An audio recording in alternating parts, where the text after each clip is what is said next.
신앙을 거대한 측면의 관점에서 접근해 가면 두 측면이 있다는 것입니다. 하나가 본질적인 측면이 있고 하나가 의식적인 측면이 있다는 것입니다. 저는 개인적으로 이제 뭐 해외 집회를 가거나 국내 집회를 가거나 할 때 하나님께서 특별히 말씀을 주시지 않으면 본질과 의식과의 관계를 가지고 우선 시작을 합니다. 전 본질과 의식을 얘기할 때 항상 먼저 세 시대를 이렇게 소개하지요. 이사야 시대, 예레미야 시대, 예수님 시대 소개합니다. 세 시대를 특별히 언급하는 이유는 하나님의 백성들이 바로 이때 심판과 멸망을 받았다는 사실입니다. 하나님 백성인데 멸망과 심판을 받았어요. 이사야 시대가 주전 722년 아수르, 이라크가 쳐들어왔죠. 북쪽 이스라엘이 완전히 멸망을 당합니다. 주전 586년에 예레미야 때 다시 이라크가 쳐들어오죠. 그때는 바벨론이었는데 이스라엘을 완전히 멸망을 시킵니다. 좀 살아남았나 싶었더니 주 73년 되어서 이탈리아 티투스 장군 로마가 쳐들어와서 이스라엘을 완전히 멸망을 시키고 2000년 동안 국가가 없는 민족으로 서름을 당하게 하면서 히틀러에 의해서 약 300만 명 이상이 학살당하게 만드는 미국의 비운의 역사가 이스라엘 역사입니다. 우리가 흔히 생각할 때 참 타락했나 보다. 정말 타락했나 보다. 하나님이 멸망을 시켰겠지. 라고 생각할 수 있지만 결코 그럴 수 없다는 사실입니다. 당장 우리가 이사야서를 딱 1장부터 들여다보면 그들의 주님을 향한 열정은 우리의 그것보다 훨씬 더 탁월하고 뛰어났다는 사실이지요. 신앙에서 가장 중요한 부분이 있다면 열정이잖아요. 맞습니까? 열정을 빼고 신앙을 논할 수 없지 않습니까? 이스라엘 백성들은 사실 신앙에서 가장 중요한 걸 얘기할 때 하나가 배우려는 자세, 하나는 열정이거든요. 배우려는 자세가 있든지 열정이 있든지 둘 중에 하나는 있어야 돼요. 둘 다 없으면 끝장나는 거거든요. 이사야 시대 때 이스라엘 백성들을 보면 이사야서 1장에 보면 그 열정은 정말 탁월하고 뛰어났습니다. 얼마나 많은 기도를 하나님 앞에 했는지 하나님께서 그 기도를 인정하실 만큼 너희가 많이 기도할지라도 내가 듣지 않는다고 그랬거든. 정말 기도 많이 했어요. 오늘날 기도 안 해서 문제잖아요. 아멘? 기도 안 해서 문제. 저희 교회도 8월 달에 한 달 동안 저희 교회는 큐티집이 따로 나오는데 그걸 갖고 특별 새벽 기도회를 하겠다고 하더라고요. 우리 부목사님께서 하라고 했어요. 난 못 온다고. 나 없더라도 열심히 하라고. 쉽지 않습니다. 오늘날 기도가 없는 게 문제잖아요. 우리나라 한때 참 기도 많이 했는데 기도의 열정이 다 식은 지 오래입니다. 이사야 시대 때 정말 기도가 많았어요. 너희가 많이 기도할지라도 내가 듣지 아니할 것입니다. 하나님이 인정하실 만큼의 기도. 얼만큼 기도했을까요? 하나님이 인정하셨으니까 참 많이 기도하실 겁니다. 찬양과 경배, 예배 너희가 손을 많이 펼지라도 내가 귀를 막겠다고 그랬으니까 손을 정말 높이 들고 찬양했던 것 같습니다. 예배하고 이 세상 험하고 나 비록 약하나 어쨌든 많이 했겠죠. 찬양을 하나님이 귀 막으시겠다고 그래요. 정말 기도 많이 하고 찬양과 경배 많이 했습니다. 헌금 너희들의 번제 태우는 그 냄새에 내 코가 상해버렸다고. 내 코를 막고 싶은 심정이라고. 그들의 헌금은 우리의 드리는 헌금과 비교가 되지 않습니다. 우리의 드리는 헌금과 비교가 되지 않습니다. 정말 기도 많이 하고요. 예배 꼬박꼬박 참석하고 주일 성수는 뭐 당연한 거잖아요. 금요 철야 수요 예배 다 했겠지요. 하나님이 그 예배를 인정하시고 그들의 열정을 인정하실 만큼 그들은 탁월했습니다. 하나님께서 그렇게 그들이 뭐라고 그럴까, 정말 하나님 앞에 어찌 보면 목숨 다해서 예배드리는, 특별히 초기에는 이 아수르란 나라, 이라크란 나라가 쳐들어오기 전에는 그래도 그렇게 예배를 했었는데 아수르가 쳐들어올 때는요 정말 더 뜨겁게 했을 겁니다. 이사야서 보면 쭉 읽어보시면 1장부터 60장까지 읽어보시면 알겠습니다만 그들의 예배는 허툴게 드리지 않았습니다. 레위기, 민수기, 신명기에 등장되고 있는 예배의 순서와 규례와 법전 그대로 예배를 드렸거든요. 속건제 드리라면 속건제 드렸고, 속죄 드리라면 속죄 드렸고, 화목제 드리라면 화목제 드렸고, 번제 드리라면 번제 드렸고, 그들의 예배는 레위기 법전을 따라서 그대로 고지고대로 하나님 앞에 1.1획도 어김없이 드렸던 사실을 볼 수 있습니다. 근데 그들이 망합니다. 망하니까 북쪽 이스라엘이 주전 720년을 망하면 남쪽 유다가 당연히 부담감을 느끼기 시작합니다. 156년 동안 연구했던 것이 뭡니까? 그들은 배오르는 자세가 또한 있었어요. 남쪽 유다는. 북쪽이 아무래도 열정이 부족했나 보다, 정성이 더 부족했나 보다 싶어서 남쪽 유다 백성들은 정말 더 정성껏 하나님을 예배하기 시작했음을 볼 수 있습니다. 심지어 예레미야 6장에 보면 우리가 지난주에 잠깐 살폈습니다마는 에티오피아 시바에서 유향을 사왔어요. 하나님께 제사 드리는 그 물건들, 원방에서 인도에서까지 가서 향유를 사서 와서 하나님께 예배 드립니다. 더 정성을 들이고 열정을 쏟아내기 시작했다는 거죠. 그리고 하나님께 예배했습니다. 그런가 하면 그들은 배우려는 자세가 있어서 그런지 몰라도 성경을 토대하여 나름대로 설교가 애를 썼던 사람들입니다. 그래서 북쪽 이스라엘이 망했던 이유들을, 그 근본 원인들을 추적해 나가는 가운데 자기들은 멸망을 당하지 않기 위해서 성경의 약속들을 믿기 시작했잖아요. 그 약속 믿은 것 중에 특별히 세 가지를 믿었던 걸 볼 수 있어요. 하나가 뭔가 하면 하나님이 솔로몬에게 주신 약속이었던 거죠. 그렇죠? 이 솔로몬에게 하나님께서 1천번제 끝나고 나서 하늘에서 불이 내려가지고 그 예배를 흠양했거든요. 그 성전에서 드렸던 예배를 흠양하시면서 하나님께서 너희가 영원한다고 그랬습니다. 이스라엘 백성들은 솔로몬에게 주신 그 약속을 하나님 기억해달라고 기도하면서 다시 불로 응답해달라고 기도했던 걸 볼 수 있습니다.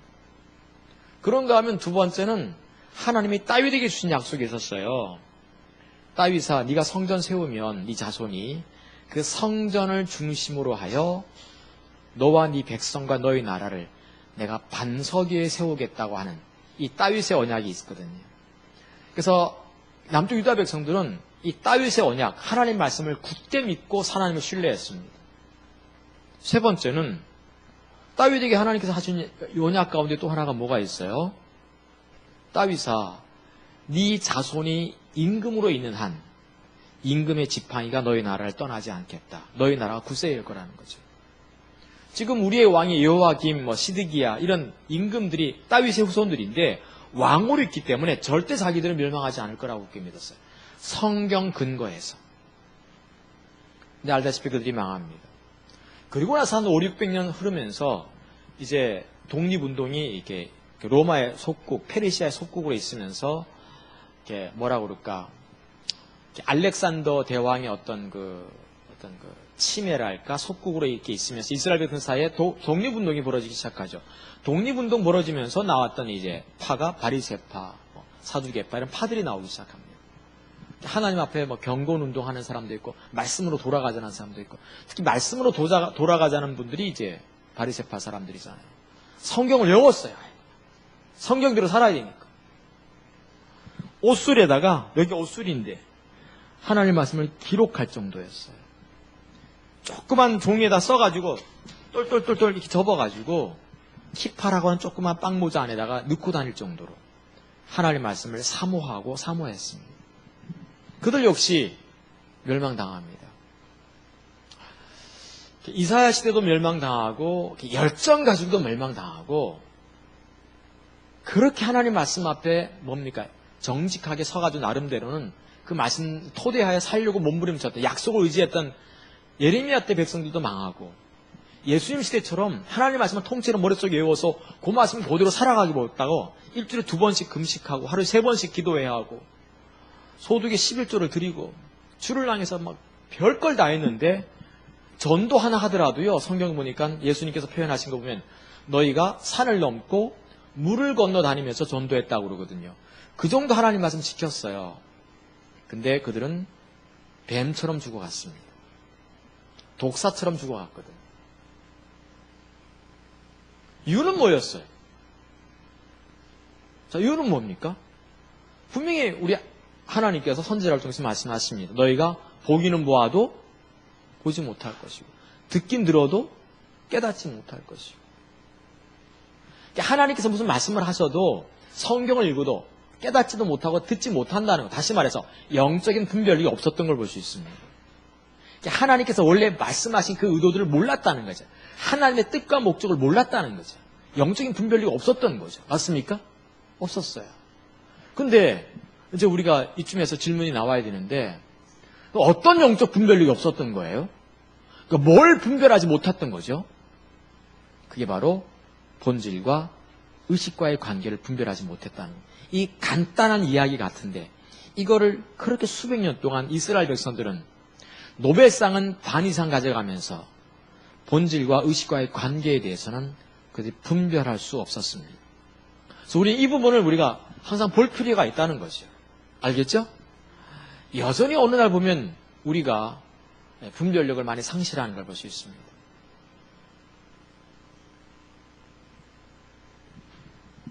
우선 본질과 의식이라는 이 단어가 성경에 나오고 있는가 하는 거죠. 그러니까 아까 신앙을 이렇게 접근해 갈 때, 신앙이 무언가를 이해할 때 온전한 신앙을 우리가 갖기 위해서 신앙을 접근해 가야 되는데 신앙은 크게 측면으로 나눌 때 본질적인 측면이 있고 의식적인 측면이 있다고 그랬습니다. 이 부분을 예수께서 언급하셨다는 사실이죠. 이제 우리는 성경을 뒤척거리면서 한번 그 현장을 볼 필요가 있습니다. 누가복음 11장인데요. 한번 우리 오늘 성경 좀 찾아다니면서 우리가 한번 확인해 보도록 하겠습니다. 과연 성경은 본질과 의식으로 신앙의 거대한 두 측면을 나누고 있는가 하는 거죠. 우선 예수님께서 어떻게 나누셨는가를 보겠습니다. 누가복음 11장 42절입니다. 제가 읽을게요. 화 있을진저 너희 바리새인이여. 그러니까 이사야 시대, 예레미야 시대, 예수님 시대 때 왜 그 시대가 하나님 백성들이고 열정도 있고 나름대로는 자기 나름대로는 배우려는 자세가 있었건만 나름대로는 열정이 있었건만 그들이 멸망을 당했을까? 왜 당했을까? 그 이유를 예수님께서 기가 막히게 설명하십니다. 짤막하게. 화 있을진저 너희가 저주를 받게 된 이유가 있었다. 그러시면서 하십니다. 너희 바리새인들이여 너희가 박하와 옛날에 하나님께 드리는 그 예물 중에 하나가 제일 비싼 건 오일이었다는 거 아시죠? 오일, 기름. 그래서 어떤 한 여인이 예수님의 발에 기름을 붓고 자기 머리털로 예수님의 발을 씻겼더라. 이 오일이 가장 그때는 은행이 없었지 않습니까? 저축수단이 없었어요. 근데 돈을 저축할 수 있는 수단이 뭔가 하면 제일 좋은 게 곡식 같은 거거든요. 근데 곡식 쌀 쌓아두고 하는 게 쉽지 않습니다. 식민지 시간에. 그래서 오일을 많이 썼습니다. 그래서 오일이 비쌉니다. 저도 이렇게 중동 지역을 이렇게 가면 항상 오일을 사요. 오일을 사서 이렇게. 제게서 그 유향 선물 받으신 분 많죠? 제가 유향 선물 좀 했는데, 예. 몰약도 제가 몇 분 드렸는데, 김동환 목사 몰약 받으셨죠? 예? 구경도 못했어요. 가만히 있어 보자. 못 받았나? 저기 김경수 사모님들은 받았죠? 몰약, 미르. 그러니까 저도 모르게, 알았군요. 줬어요. 황성주 목사님께 물어보면 돼요. 그러니까, 황금은 제가 못 드립니다. 유향과 몰약 등은 사서 이렇게 드리기는 하는데, 그게 저축수단이죠, 당연히. 그래서 박하도 그 중에 하나입니다. 박하 오일, 박하 사탕 이런 게 있지 않습니까? 그 다음에 박하와 그 다음에 운향과 이게 이제 그 여러 가지 뭐 허브라든가 이런 그런 것들이 오일이 이런 게 이제 뭡니까? 저축수단이거든요. 그 다음에 모든 채소에 11조를 들이대. 기름이 들어오든지 채소가 들어오든지 어떤 뭐 이런 만들어진 박하사탕 같은 것이 들어오면 그거 다 떼가지고 뭐 했다는 겁니까? 하나님께 11조를 꼬박꼬박 드렸다는 거죠. 왜 드렸어요? 성경에서 드리라고 말하고 있으니까. 드리되 공의와, 여기서 말하는 공의는 뭡니까? 하나님께서 기뻐하시는 의의 열매를 상징하는 거죠. 다시 말해서 하나님을 사랑하게 되면 하나님이 하나님의 행하심을 보여주시는데 그 하나님의 행하심에 내가 동참하는 것을 의의 열매라고 불러요. 그 의의 열매와 하나님께 대한 사랑은 버리는도다. 우리 예수님께서 딱 두 가지를 나누시는 겁니다. 11조와 하나님을 향한 사랑과 의. 나누셨어요? 나누지 않으셨어요? 딱 어떤 두 측면으로 나누시면서 너희가 한쪽은 드렸지만 한쪽은 버렸다 이렇게 말씀하십니다. 그러시면서 하신 말씀이 그러나 이것도 행하고, 이것이 뭡니까? 하나님을 향한 공의로운 의의 열매와 그리고 신앙의 본질인 하나님을 사랑하는 거죠. 신앙의 본질도 행하고 저것은 뭐겠어요? 의식을 말하는 11조도 버리지 아니하여야 할지니라. 여기 보면 우리 예수님께서 본질과 의식을 크게 대별시키고 있는 장면을 볼 수 있습니다. 이것도 행하고 저것도 버리지 말아라는 거죠. 마태복음 23장 23절도 한번 보죠. 마태복음 23장 23절입니다. 같은 그 사건을 이렇게 설명하고 있습니다. 23장 23절입니다. 화 있을진저 외식하는 서기관들과 바리새인들이요, 너희가 박하와 회향과 근채에 11조를 들이되 율법에 더 중한 바. 이게 재밌습니다. 율법에 더 중한 바는 뭡니까? 율법에 더 중한 바를 우리는 본질이라는 단어로 설명하면 딱 좋죠. 항상 그 교회가 뭐 이것저것 정치에도 관여하고 교회가 구제에도 참여하고 교회가 사회 운동에도 막 참여할 때마다 가끔 목회자들이 하는 설교가 뭡니까? 교회의 본질은 뭐냐 하는 거죠. 그렇죠? 그러니까 더 중요한 것이 있다는 거예요. 그러니까 더 중하다는 말을, 더 귀중하다는 이 말을 우리는 본질이라는 말로 더 기초적인 단어로 표현할 수 있는 거죠. 율법에 더 중한 바, 본질적인 측면에서 의와 인과 신은 버렸도다. 자, 그러나 이것도 행하고 저것도 버리지 말아야 할지니라. 여기서 말씀하시면서 예수님은 뭘 말씀하시는 거예요? 본질적인 측면이 있고 의식적인 측면이 있다고 말씀하시는 거죠. 신앙은 두 측면이 있어요. 여기서 보면 새 시대의 문제가 뭔가 하면 이들이 저것은 행할지 모르지만 이것을 버렸던, 의식은 행할지 모르지만 본질을 소홀히 여겼던 부분이 있었음을 금방 알 수 있습니다. 분별력을 상실했다는 사실이죠. 실제로 호세아서 6장 6절을 한번 우리가 가보도록 하겠습니다. 이제 호세아서 6장 6절입니다. 우리가 알다시피 호세아는 이사야와 동시대의 사람이었습니다. 호세아를 통해서 하나님께서는 그 이사야 시대 때 이스라엘 백성들이 어떻게 멸망을 당했는지에 대해서 이렇게 설명하죠. 우리가 모두 잘 알고 있는 구절이니까 쉽게 이해할 수 있을 거라 믿습니다. 6장 6절 보시면 나는 인애를 원하고, 우리말 성경에 인애지만 사랑이죠. 나는 사랑을 원하고 제사를 원치 아니하며 번제보다 하나님 아는 것을 원했다. 여기도 보면 이미 이사야 시대 때, 예레미야 시대 때, 예수님 시대 때 멸망당했던 이유는 분명히 영적 분별력이 가려져 있었어요. 영적 분별력이 가려져 있다는 것은 하나님께서 그들을 심판하시기를 결정했다는 사실이잖아요. 아멘? 우리가 영적 분별력 가려지면요, 하나님 심판하시기를 작정한 거예요. 보기는 보아도 보지 못하고, 듣기는 들어도 깨닫지 못하고, 마음으로 깨달아 하나님께 돌이킬 수 있는 기회를 상실해버리거든요. 그럼 결국 하나님께서 징계하고 심판하신다는 겁니다. 영적 분별력의 상실은 심각한 결과를 초래하죠. 근데 영적 분별력이 가려질 때, 시점에서 그 영적 분별력이 가려질 때 가장 먼저 분별하지 못하는 것이 뭔가 하면 본질과 의식과의 관계를 우리가 분별하지 못한다는 사실입니다. 하나님을 알고 사랑하는 것, 이게 본질이고, 11조 드리고 예배하고 전도하고 선교하고 목회하고 이 모든 의식들, 이런 뭐 전도하고 또 뭐 충성스럽게 하고 기도하고 이 의식적인 측면들이 있는데, 이런 것들이 의식인데 이 본질과 의식과의 관계를 우리가 분별하지 못하면서 심각한 문제를 초래한다는 사실이죠. 그래서 성경은 본질과 의식에 관해서 언급하고 있다는 사실입니다. 두 번째, 본질과 의식과의 관계를 이렇게 우리가 살필 때 7가지 중요한 포인트가 있습니다. 7가지 중요한 포인트를 머릿속에 꼭 기억하셔야만 되겠습니다.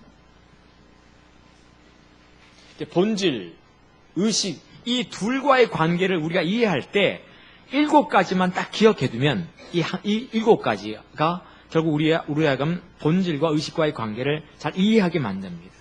그 첫 번째가,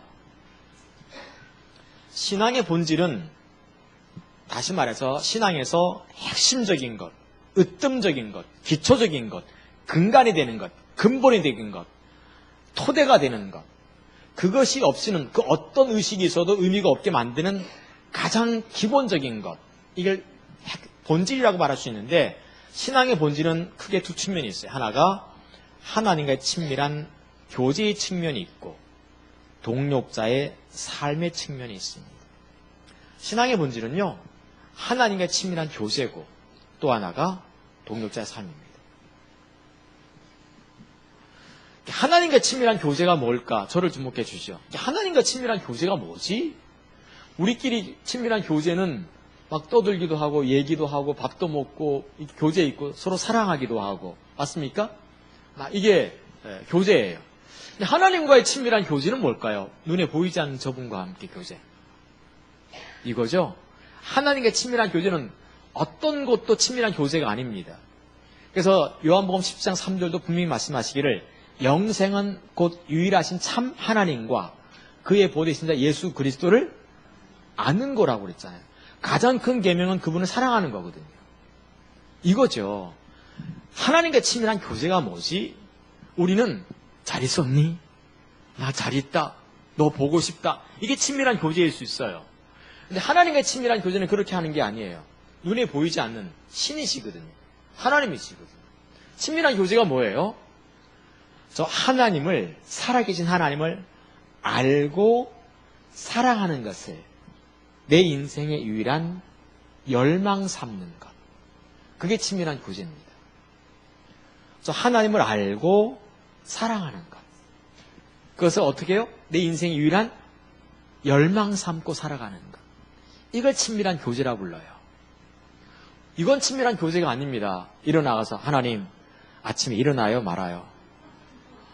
그럼 그렇게 말하는 사람이 있어요. 하나님 나는 오늘 어디로 가야 돼요?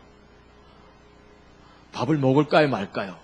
또 어떤 사람은 하나님께서 파란 신발 신으면 파란 신발 신고, 뭐 빨간 신발 신으면 빨간 신발, 뭐 이런 사람도 있어요. 물론 하나님은 우리 삶을 인도합니다만은 그게 친밀한 교제가 아니에요. 성경에는 하나님의 사람들은 그런 것 갖고 친밀한 교제라고 부르지 않았어요. 하나님의 사람들은 한결같이 그 하나님을 알고 사랑하는 것을 내 인생의 유일한 열망 삼고 살아가는 거예요. 그래서 바울 같은 경우는 내가 그가 뭐라고 그럴까? 전도인으로서, 선교사로서, 그가 사도로서 꽤 성공을 이룰 적에도 그가 남겼던 말은 뭔가 하면, 내가 주 예수님을 아는 것은 내 유일한 열망이라고. 내가 하나님 아는 것, 예수 아는 것이 유일한 열망이라고. 그게 친밀한 교제에 있다는 것입니다. 알겠죠? 근데 이래요. 하나님을 안다는 것은 두 가지 측면이 있지 않습니까? 하나는 관에서 하는 것. 하나는 지혜와 계시의 성령을 통해서 하나님 만나서 아는 것이에요. 성령을 만나서 아는 게 하나님 아는 것이고, 우리가 설교 듣기, 성경 읽기, 이런 지식으로 정보로서 하나님 알아가는 관에서 하는 것이 있어요. 제가 신앙의 본질을 배울 때, 저도 이제 이렇게 선교에 와서 이렇게 배워가면서, 제가 중학교 3학년 때 예수 믿고 나서 나름대로 참 하나님을 알려고 노력을 했던 것 같아요. 할렐루야. 제가 고등학교 졸업하고 그 무렵에 좀 보수적인 신앙이다 보니까 성경을 정말 이렇게 제대로 배우고 싶어가지고 킴 제임스 버전을 이렇게 영어로 책을 사서 이렇게 공부할 때 고체로 써져 있는 17세기 성경인가요? 초기에 나왔던 그걸 제가 이렇게 사가지고 공부했고, 지금도 제 서재에 꽂혀 있습니다만은 공부했던 기억이 나요.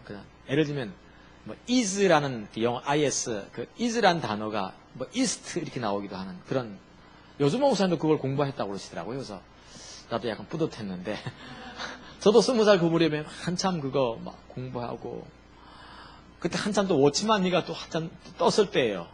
그분 노멀 크리스천 라이프라고 보통 정상적인 그리스도인 생활인가 그런 책도 막 영어로 사서 막 읽어보기도 하고, 다 끝까지 못 읽었습니다. 다 하도 영어가 어려워가지고 나름대로 애를 썼거든요. 제가 또 보니까 성경 공부를 많이 할 것 같아요? 안 할 것 같아요? 좀 또 탐구적인 또 정신이 있어가지고요. 궁금한 게 있으면 앉아가지고 막 파고 들어가야 돼요. 예를 들면 바사, 성경에 바사가 또 이스라엘을 쳐들어오잖아요. 바사 뭐야? 찾기 시작하는 거예요. 그 바사의 나라의 페르시아의 유래에서부터 그게 어떻게 건국되었고 어떻게 전개되었고 왕들은 또 어떤 태종 태세 문단세 막 외우기 시작해야 되고 막 그냥 이런 거 외워야 되는 거예요. 저는 막 그냥 그걸 막 어떤 때는 막 밤에 새다면 거짓말이지만 새벽 2시까지 한 거예요. 제가 새목교 선교에 와서도 이 탐구적인 어떤 이런 부분들은 어디 가시지 않지 않습니까? 초기에 우리 새목교 선교 책자들이 별로 없었을 때 와가지고 오자마자 제가 했던 것이 책을 만드는 일이었어요. 십자가 복음 책 갖고 있는 2권도 그때 제가 요단 출판사에 그 원고를 가져가서 편집부장하고 같이 막 공부한 게 아니라 어떻게 이걸 편찬할 것인가 막 연구하고, 어쨌든 간에 내 나름대로 막 정리하고 또 정리하고 또 정리하고 막 이걸 엄청 많이 했습니다. 그러니까 새벽 2시까지 하고 막 허리가 그때 많이 상할 정도로. 미국에서 10년 만에 제 여동생이 한국에 놀러 왔는데 제 여동생이 왔다는 생각도 잊어버린 거예요. 늘 막 이렇게 책 정리하느라고 글 쓰고. 근데 문제가 있어요. 이렇게 머릿속에 많은 것이 저장되어 갈 때 내가 오늘 딱 깨달은 게 뭔가 하면 내가 바리새인이 되어 가고 있는 거예요. 바리새인이 되어 가고 있는 거예요. 이게 무서운 거예요, 제게. 아는 게 막 많아지고 있는데 막 정리를 막 하니까. 근데 문제는 요즘 정리들도 안 하더라고요, 보니까. 정리 좀 하시길 축복합니다. 정말 정리를 40대 때 제가 많이 했어요, 그때. 그때 40대였거든요, 제가. 정말 많이 했어요. 2시. 그러니까 2시 이전에 자면 안 돼요. 40대 목회자들이 어떻게 2시 이전에 잘 수 있어요. 기도하고, 그거 정리하고, 바쁘지 않아요? 난 이해가 안 될 정도로. 할렐루야. 죄책감 주려고 하는 얘기 아닙니다. 전 나름대로 정말 그렇게 많이 했었습니다. 근데, 내가 바리새인이 돼가고 있는 거예요. 제가 딱 노트북을 딱 덮어요. 노트북을 몇 개 썼거든요, 제가. 하도 쳐가지고. 산에 올라가는 거죠. 낮이고 밤이고 산에 올라갔어요. 그리고 하나님을 예배하기 시작했어요. 그러니까 하나님을 만나야 돼요. 그게 하나님을 아는 거예요. 아무리 성경을 많이 외우고 내가 성경 559절까지 암송했거든. 제가 30대 때 559절 암송했었어요. 몇 장 몇 절까지 암송하면서 정말 많이 했었어요. 찬양가 교훈 80곡, 찬송가 44곡 다 외웠어요. 제가 달달달. 근데 내가 그러면서 제가 바리새인이 되는 걸 제가 알았어요. 이 하나님의 관에서 하는 것이 필요하긴 한데 하나님을 알아야 되거든요. 신앙의 본질은 하나님의 관에서 하는 것이 아니라 뭐라고요? 하나님을 아는 거예요. 제가 그 전에 또 저 같은 경우는 예를 들어서 저는 이렇게 탐구적인 게 있다고 해서 누가 은사를 받았는데 내가 은사를 받지 못하면 어떻게 될까요? 죽는 거예요. 저 사람이 받은 은사 나도 받아야 되잖아요. 아멘?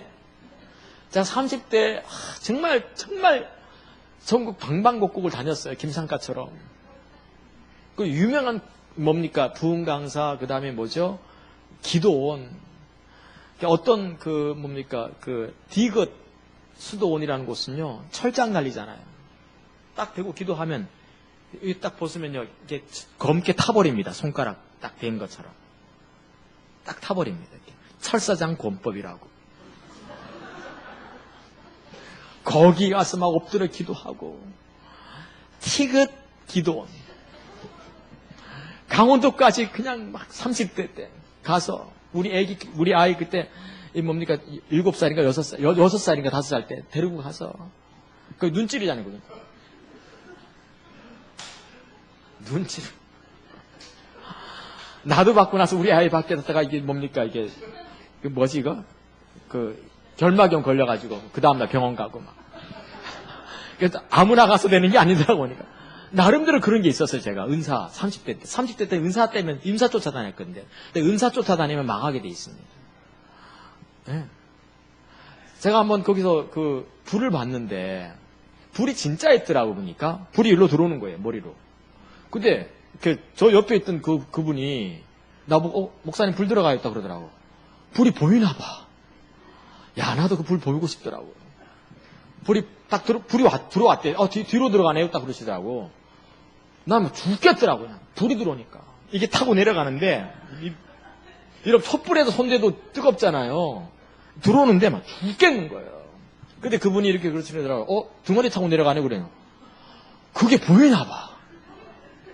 내 옆에 친구 목사가 기도하러 갔었는데요, 와, 이게 타고 내려가는데 정말 죽겠더라고요. 그리고 허리로 빠져나갔어요. 근데 재밌는 건 그분이 허리로 빠져나갔네요? 빠져나가더라고요. 그게 보이나 봐.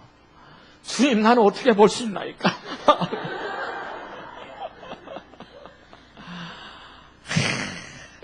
정말 했거든요. 그렇게 해서 목회가 되는 게 아니에요.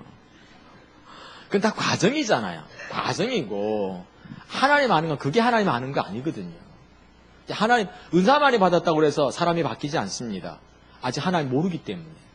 은사 많은 건 고린도 교회가 많았지 않습니까? 그 망나니 교회가.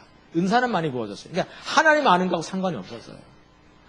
하나님 알아야 되잖아요. 그래서 저는 이렇게 공부하다가 다 덮어요. 덮고 나서 하나님 그분 만나야 됩니다. 그러니까 성경에 거룩하신 하나님이라고 써 있으면 거룩하신 하나님을 하나님 거룩하구나, 거룩하시구나. 이게 중요한 게 아니라 거룩하신 하나님과 만나 뵙는 게 중요한 거지. 이게 신앙의 본질인 거예요. 아멘? 하나님은 전능자시구나. 이게 아니고 전능자를 뵙는 게 신앙이라는 거예요. 그게 신앙의 본질이라는 거죠. 오늘날 이게 사라진 지 오래입니다, 지금. 공부는 많이 했는데 그분 앞에 서는 거죠. 그런 시간을 부단히 많이 가졌습니다. 30대하고 40대 초반에. 제가 여기 부산 집회를 제가 40 몇 살 때부터 내려왔습니다. 부산 집회를.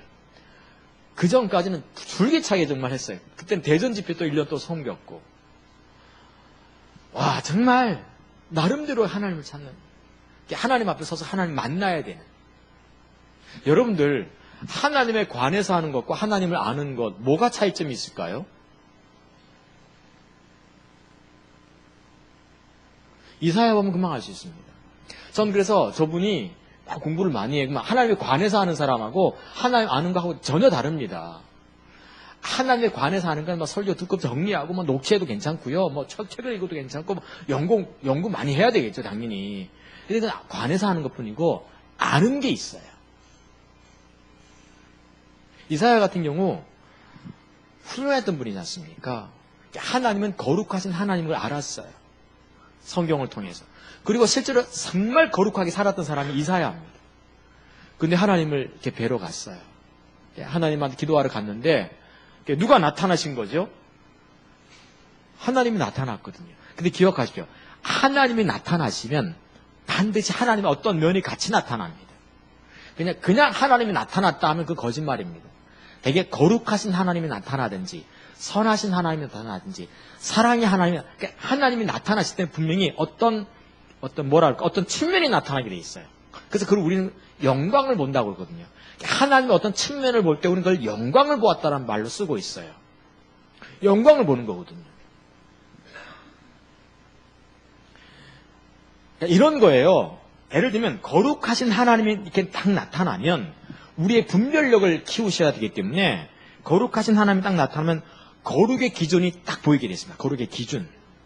영적 분별력 열어놓으십니다. 그러면 하나님 앞에 그 거룩하신 하나님을 만난 사람은 반드시 거룩의 기준 앞에서 자기 모습을 보게 되어 있습니다. 그게 이사야잖아요. 이사야가 거룩하게 살았다니까. 하나님 앞에 거룩하게 살았고 하나님은 거룩하신 하나님이라 알고 있었는데 성전에 가서 하나님 찾고 기도하다가 거룩하신 하나님이 딱 나타나니까 거룩의 기준이 나타난 거예요. 기준이 딱 나타나니까 자기가 얼마나 그 기준에서 멀어져 있는지 입술이 기준에서 멀어져 있는 게 딱 보인 거죠. 그때 화로다. 내가 입술이 부정한 사람들 중에 거해. 이게 하나님 아는 짓인 거죠. 거룩을 알았던 순간. 거룩을 알면 내가 거룩하지 않은 걸 알게 돼 있어요. 바울은요. 평생 빛 앞에 살았던 사람이잖아요. 원래 다메섹 올라가다가 주님이 나타나는데 어디서 나타나신 거예요? 빛 가운데서 나타나셨습니다. 빛이 막 비쳐가지고 막 눈이 못 떴지 않습니까? 그럼 뭐가 나타났다는 거죠? 빛이 나타났다는 거예요. 빛의 기준이 나타나요. 빛의 기준이 나타난 거죠. 나중에 사도 바울이 그래서 바울은 빛의 사도입니다. 빛 가운데서 예수님께서 자기한테 사도라고 말씀하셨고 훗날 그가 제 2차 선교행을 떠날 때 잠 못 이루고 있었어요. 꿈에 마케도니아 사람, 유럽 사람이 나타나서 도와달라고 했었어요. 자, 그런가 하면 잠 못 이룰 때 그 꿈을 해석하기 위해서 이사야서를 펼치고 있었죠. 이사야서 49장을 읽어갈 때 6절 이하를 쭉 읽어갈 때 어떤 구절이 딱 눈에 들어온 거예요. 바울의 눈에. 내가 너를 이스라엘의 12지파를 주께로 돌아오게 할 것은 오히려 작은 일이라. 내가 너를 이방의 빛이었거든요. 빛의 사도거든요. 그래서 빛 가운데 주님이 말씀하셨고 그 다음에 빛 가운데 섰던 거예요. 이 사람이. 이방이 빛을 삼아. 자기에게는 빛의 어떤 사명이 있는 걸 알았어요. 여러분들 어떤 사명이 있어요? 어둠의 사명? 바울은 빛의 사명이었어요. 그래서 빛 가운데서 주님이 말씀하셨고 빛이 났다는 빛의 기준이 나온 거예요. 빛의 기준. 그 이방인들이 나왔잖아요. 나중에 그가 죽을 때 남긴 말이 뭔가 하면 내가 죄인 중에 괴수였어요. 늘 빛 앞에 서니까 자기가 얼마나 빛과는 멀어져 있는 사람인가가 보인 거예요. 이게 중요합니다. 우리는 죄인 중에 괴수라는 이 말을 성경을 통해서 지식으로 알고 있지만 사도 바울은 빛 가운데서 빛의 기준인 주님을 만나고 나서 자기가 괴수인 걸 보기 시작한 거죠. 그러니까 이게 참 중요합니다. 요한계시록 한번 잠깐 보죠. 우리가 좀 잠깐 볼 필요가 있어요. 요한계시록 3장 가보시겠습니다.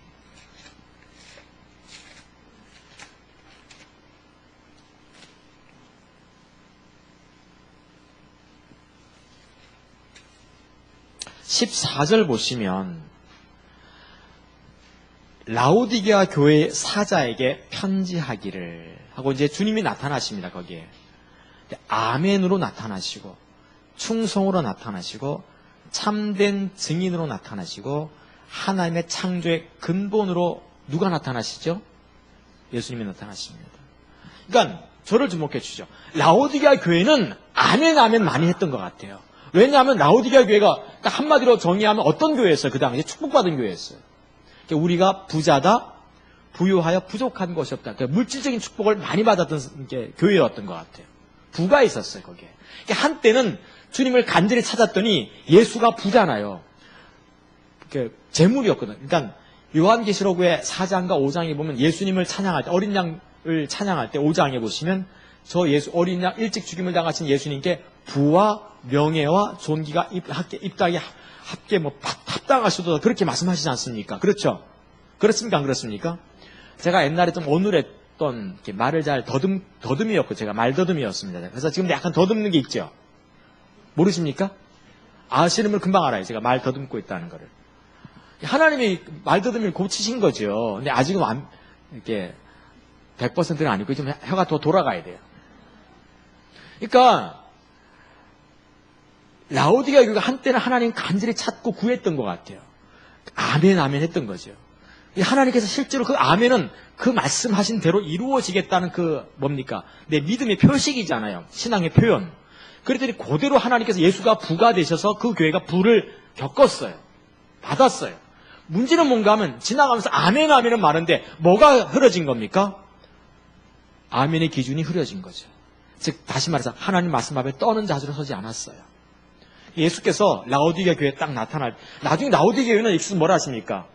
어떤 교회 라오디게아 교회는 뭡니까? 내가 너를 내 입에서 토해내겠다고. 그게 쓸모가 없다는 토해내겠고 내가 문 밖에서도 두들겨. 예수님께서 그 안에 계시지 않았거든요. 교회 안에 계시지 않았어요. 그래서 아멘으로 나타나신 거죠. 아멘은 많았지만 진짜 아멘의 기준으로 나타나시는 거죠. 말씀 앞에 떠는 것이 너희들 가운데 없다. 그 말로 나타나신 거예요. 그 다음에 충성으로 나타나시잖아요. 맞습니까? 그러면 라오디게아 교회가 나름대로 한때는 충성했는데 지금 뭐로부터 멀어진 겁니까? 참된 충성의 기준에서 멀어진 걸 볼 수 있어요. 맞습니까? 하나님이 나타나신다는 것은 하나님의 기준이 나타나는 거고요. 그래서 우리의 영적 분별력을 확 열어놓으셔가지고 우리로 하여금 하나님께 가까이 오게끔 만들어 놓는 것이 하나님께서 우리에게 나타나신 사건이라는 거죠. 그래서 우리는 그 다른 말로 뭐라고 표현하는가 하면 영광을 보았다라고 얘기하는 거예요. 아멘? 그러니까 모세를 하나님께서 이렇게 영광을 보여달라고 그러니까 하나님을 보여달라는 거잖아요. 이게 지금 이제. 근데 거룩하신 하나님을 보여줘야 되는데 거룩의 기준이 딱 나오면 모세가 어떻게 될까? 죽을까 싶어서 그걸 숨기십니다. 하나님께서 우리에게 안 나타나시는 이유가 죽을까 봐. 그러시지 않는지 모르겠어요. 그러니까 하나님이 나타나시면 반드시 뭐가 있냐면 기준이 나타나게 돼 있어요. 참된 증인으로 나타났거든요. 지금 라오디게아 교회. 이 말은 그 교회에 메시지가 많긴 많은데 설교도 많은데 뭐가 참된 하나님 나라의 복음이 없었던 걸 볼 수 있어요. 하나님 나라가 없었던 거죠. 하나님의 통치와 지배와 그 다스림 속에 있으라고 하시는 메시지가 없었던 거예요. 그랬더니 결국 어떻게 됩니까? 토해내시고 문 밖에 서서 두들기시는 거예요. 내가 왕으로 너에게 들어가기 원한다. 부목사님들도 많으실지 모르지만 아마도 하나님 나라를 전하는 사람은 없었던 것 같아요. 말로는 다 하나님 나라 전합니다. 그런데 그 속에 진정한 생명력이 있는 하나님 나라, 그게 없었던 걸 볼 수 있습니다. 이처럼 하나님과의 친밀한 교제는 이게 이렇게 하나님을 알아가는 걸 말해요. 아멘? 그래서 우리가 하나님을 아는 사람들은요, 되게 신앙의 본질에 서서 하나님을 알게 되면 어떤 특징이 있는가 하면 자기 어둠을 볼 수 있어요. 남들은 보는 저 사람이 어둠인데 정작 그 사람은 자기 어둠을 몰라. 아직 신앙이 본질에 서 있지 않은 사람입니다. 그냥 지식으로만 하나님을 읽고 있는 사람인 거죠. 이게 무섭습니다. 그래서 우리가 이런 화요 집회에 와가지고 서로 기도 사역도 하면서 이렇게 교제를 하면서 분별받아야 돼요. 요즘은 다 내 잘난 맛에 살아. 그렇습니까? 다 내 잘난, 내가 예수 제일 잘 믿는다는 거야. 다 자기 우리 목사님들 계십니다. 우리 목사님들 다 보면 내가 제일 정직한 거야. 다들 왜 저렇게 믿는지 모르겠어. 그런 게 있어요. 그렇죠. 그래서 개성이라고 하나? 개 같은 성질이라고 하나? 이게요, 다른 목사님들은, 다른 교단은 다 엉망인 것 같아. 내가 옳은 거야. 그래서 이 뭡니까? 꼭 목회자들 그 싸울 때 보면 내가 옳은 거예요. 하나님 누구 편? 그래서 안타까워요. 이렇게 하나님을 알면 그분을 어떻게, 이렇게 하나님을 알면요, 그분 사랑하게 돼 있습니다. 사랑의 하나님을 알면 그분 사랑하게 돼 있어요. 아멘? 거룩하신 하나님을 만나고 나면 거룩을 떨쳐버리고요, 나도 거룩해지고 싶은 거예요. 그리고 신실하신 하나님 만나고 나면 얼마나 내 삶이 영광이 있는지, 기쁜지, 저 하나님을 이렇게 사랑하지 않고 못 견디게 돼 있습니다. 아멘? 가끔 어떤 분들은 하나님 나라에 가면 24시간 찬양만 해야 된다. 어떻게 하지? 막 이런 분들 계실 수 있어요. 그렇죠? 하나님 나라에 가니까 24시간 맨날 면류관 던지고 찬양만 해야 된다. 걱정하지 마세요. 왜? 거기는 그분을 얼굴과 얼굴을 대면해 알기 때문에 찬양하지 않으면 못 견디게 돼 있어요. 다행히. 할렐루야? 찬양하고 싶지 않아서 찬양 못하는 이런 일이 벌어질 수가 없습니다. 왜? 그분을 내가 직접 면전에서 보고 있는데 그 영광스러운 주님, 그러면요 막 못 견뎌서 예배하게 돼 있어요. 그게 하나님 나라거든요. 하나님을 만난 사람은 하나님 예배하게 돼 있어요. 고기 맛을 안 스님은 사적을 못 쓰게 돼 있습니다. 제가 아는 여행사 가이드 있거든요. 그 태국에서 여행 가이드 하고 있는데 스님들이 가끔 오기도 온대요. 그러면 알지요? 그러면 식당 한 층을 다 빌려가지고 신문지 다 막는다고 그러죠. 그 삼겹살 구워 먹어요. 신문지 다 가리고. 영광을 본 사람은요, 영광만 보면 돼, 그냥. 다른 것 별로 이렇게 구하지 않습니다. 모세가 하나님의 얼굴과 얼굴을 대하면서 그 영광을 봤더니 그에게 하나님께서 마지막에 이제 어떤 소원 들어줄게 그랬더니 모세가 했던 말이 뭡니까? 또 영광 보여달라고. 고기 맛을 안 거예요. 영광 맛을 아는 거죠. 우리가 이게 하나님 아는, 근데 하나님 알면 저절로 어떻게 되겠어요? 그분을 사랑하게 돼 있어요. 그 하나님이 내 전부가 되는 게 사랑이잖아요.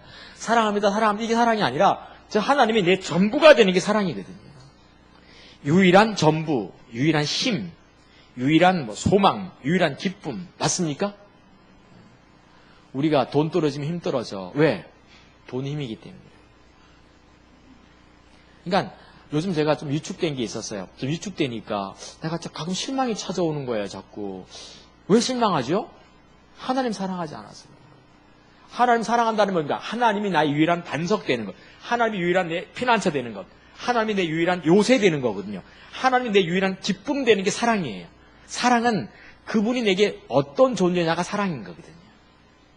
그래서 우리도 사랑을 얘기할 때 당신 없는 세상은 안고 없는 찌빵이고, 고무도 없는 팬티고, 노란 무지 안 들어가 있는 김밥이니, 발도 얘기 다 하잖아요.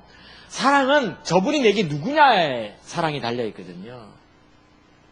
하나님을 사랑하는 사람은요, 저분이 내 전부의 기쁨이니까 어떤 일이 생겨도 나는 실망하지 않는 거죠. 우리가 왜 실망 자주 하는가 하면 사랑하지 않았기 때문입니다. 왜 사랑하지 않냐? 하나님을 모르기 때문에 그런 거죠. 오늘 우리의 문제는 하나님을 모른다는 데 있어요. 하나님을 몰라요. 이게 심각한 문제입니다. 그분 알면 사랑합니다. 이게 신앙의 본질의 첫 번째 측면이라는 거죠. 알겠죠? 두 번째 측면이 뭔가 하면 이렇게 하나님을 알고 사랑하고는 이것이 내 인생의 유일한 열망이 되어 있으면요, 저분이 반드시 하시는 게 있어요. 이 하나님을 알고 사랑하는 걸 더 증가시키기 위해서 반드시 하시는 게 있어요. 그게 뭔가 하면 하나님의 행하심을 보여주세요. 일에 동참하라고. 동참해가지고 하나님 더 알고 더 사랑하라고. 하나님의 일을 보여주십니다. 모세에게는 이집트 땅에서 이스라엘 백성들을 구원하고자 하는 그 계획을 보여주신 것처럼, 이 바울에게는 이방인의 빛으로 내가 너를 이렇게 보내기 원한다고 반드시 계획을 보여주시고 있어요. 계획을 보여주시면 하나님의 사람은 어떻게 하겠어요? 아는 만큼 가게 돼 있어요. 맞습니까? 하나님을 알고 사랑하는 만큼 가게 돼 있어요. 처음부터 그래서 큰 사명이 안 맡겨집니다. 그러니까 작은 일에 충성하면 큰 일을 맡기시거든요. 이분이 하나님이십니다. 아멘? 그렇죠. 그래서 신앙의 본질은 하나님을 알고 사랑하는 것. 그것이 내 인생에 열망되어 있는 것이고요. 또 하나는 동력자의 삶입니다. 실제로 이 동력자의 삶 같은 경우는 창세기서에 이미 다 얘기가 다 나와 있어요. 분명히 창세기 1장이 뭐라고 말씀하셨어요? 우리의 형상대로 우리가 사람을 만들고 그 다음 절에 모든 만물을 다스리게 하자. 그렇죠? 하나님의 사람은 우리들은 하나님의 형상으로 지음을 받아서 이 땅에서 하나님을 대표하는 사람으로 살아서 이 땅을 다스리게 하는, 이 땅에서 하나님의 일을 하는 것이 동족자인데 그렇게 지음받은 사람들이죠. 아멘? 우리는 그래서 이게 신앙의 본질입니다.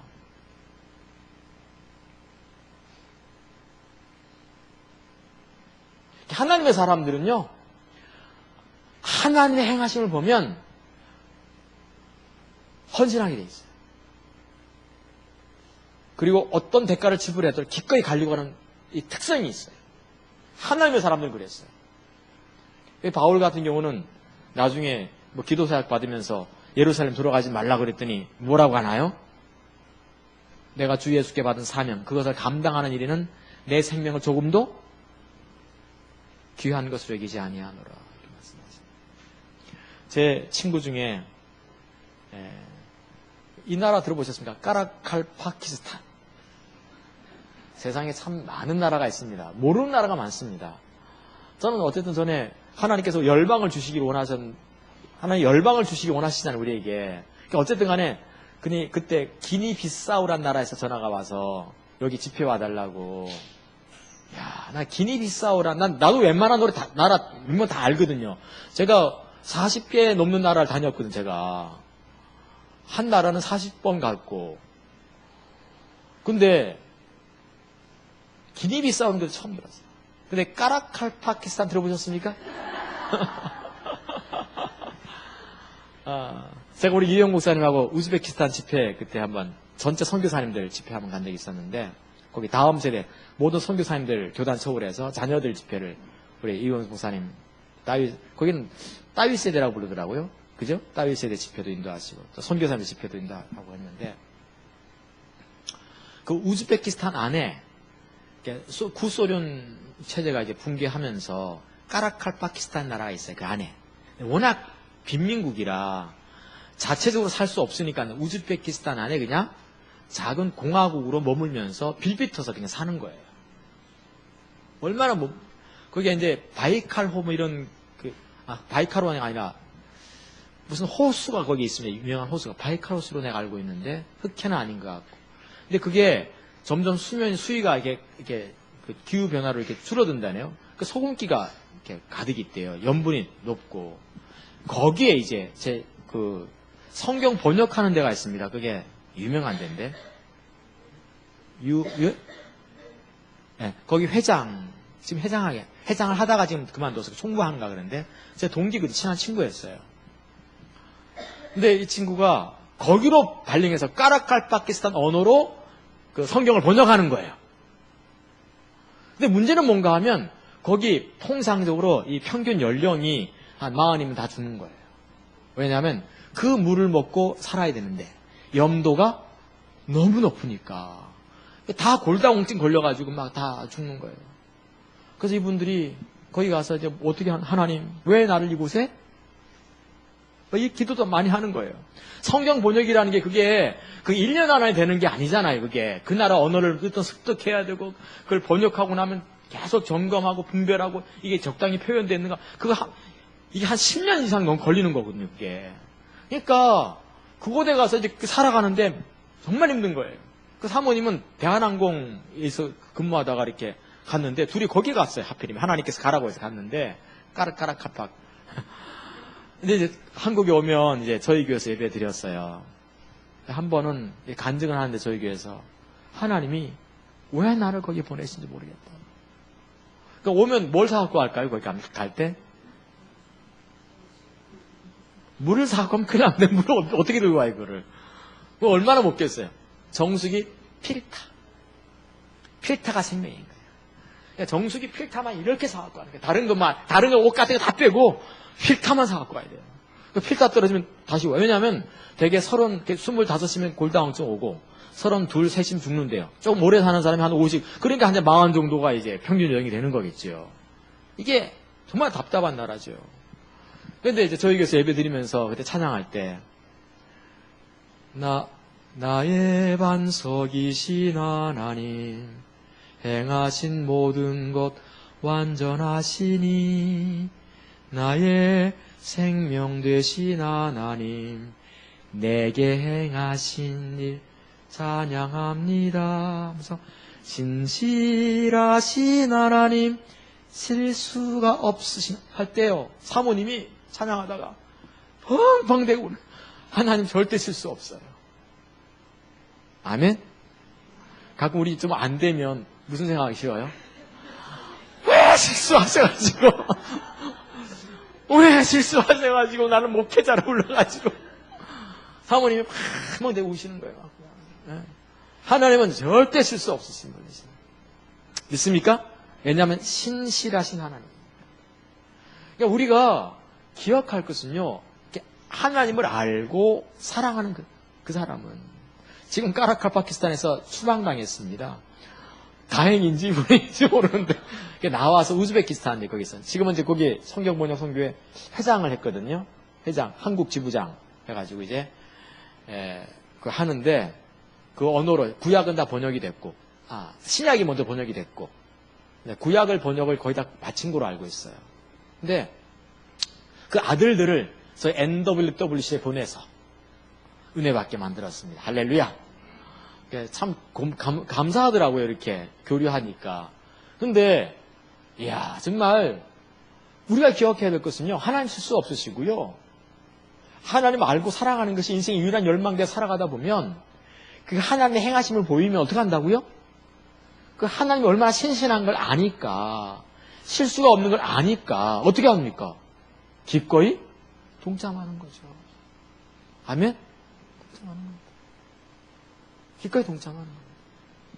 모르니까 동참이 안 돼요. 알면 동참하게 돼 있어요. 이게 신앙의 본질이라는 거죠. 두 번째가 있어요. 신앙의 본질은 하나님 알고 사랑하는 거, 동력자 삶인데 의식은 매우 매우 중요하다는 사실입니다. 의식이 뭐라고 그랬죠?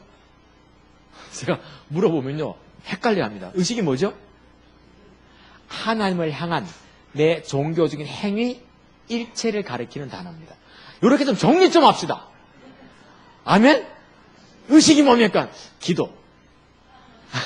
이러지 말고 의식은 하나님을 향해서 내가 행하는 모든 종교 행위 일체를 가리킬 때 의식이라고 불러요. 그래서 뭐 기도, 뭐 전도, 선교, 또 충성, 뭐 봉사, 예배는 좀 다르긴 한데 그래도 예배, 뭐 찬양, 경배 다 포함될 수 있겠죠.